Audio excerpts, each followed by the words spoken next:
Hello and welcome to this video tutorial where we cover optimizing your Instagram photo to increase viewership. In this module, we're going to learn two main things, which are the technique of taking beautiful photos of an object or person and how to edit your Instagram photos with a photo editor app. Instagram is an online mobile photo sharing site where users can take pictures and share them either publicly or privately on the app. In April 2012, Facebook acquired Instagram for $1 billion US. Instagram then grew by 23% as a result. There are as many as 500 million active users every month as of June 2016, and it's not going to stop there. This would indicate that Instagram is here to stay for the long haul.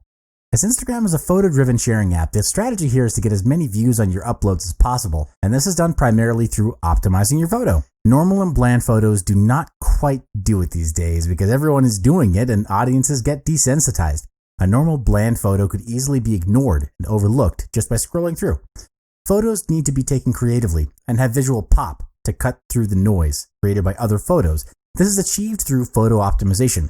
So first, let's cover taking product photos. The most important part is to understand that photos are used to communicate your idea and your message, be it your brand message or your campaign message. For example, if your brand identity or the business that you're in represents fun, progress, and youthfulness, then you could consider posting photos of the beach, road trips, parties, and the like.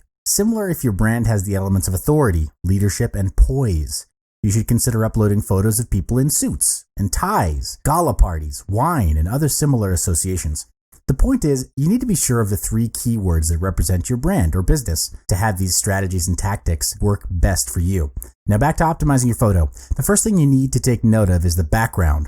Find a nice and clean background for your product. Less is more. The purpose of having a background is to make your product stand out and grab the attention of your audience.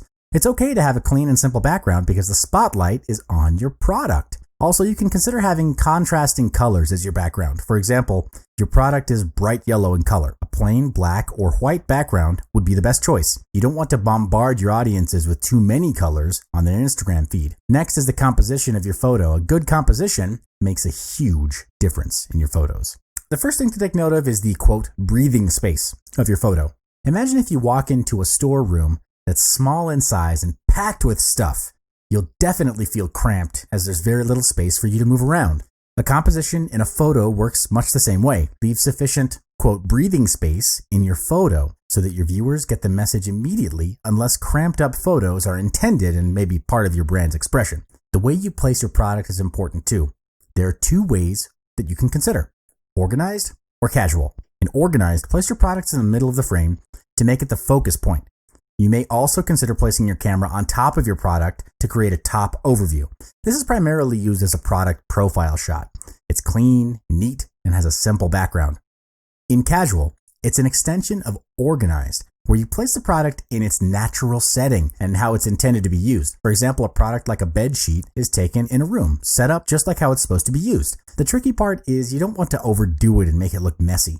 Different angles communicate a different feel in a product shot. High angle shots create a dynamic feel to a shot. Products that are tilted towards the camera create an inviting feeling, and products taken from above produces a modern and contemporary look. As a general rule of thumb, you can always use the, quote, rule of thirds for your photo composition. The rule of thirds is a technique derived from the use of early grid systems in composition. It divides a medium into three parts both vertically and horizontally, creating an invisible grid of 9 rectangles and 4 intersections. The primary element within a design is then positioned on an intersection of the grid. Next up are photo editing apps that will help you with designing and editing your photos. VSCO or VSCO is a favorite photo editing app. It contains hundreds of filters and settings that people are able to use to create a unique photo. There are 4 kinds of filters in VSCO with different settings that will bring your photo to the next level. First up is the analog filter named A4 in VSCO. This filter turns the color of your photo into a brown-like warm tone, giving it a vintage feel. Next is the mood filter called M3. This filter gives a hint of sepia tone to your photo and creates a nostalgic feel. It gives the illusion of your photos being captured from an old movie camera, and you can always adjust the setting to suit your objectives. If you're moving more towards a black or dark tone, this street etiquette filter, it pretty well does the job. It's called SE3 in VSCO, and it changes the photo into a darker shade, giving an intense feeling to your photo. The last filter that I'm going to introduce is called G3. It's a portrait filter. This filter gives a sunny, warm tone to your photo, and it's very suitable for outdoor photo shoots.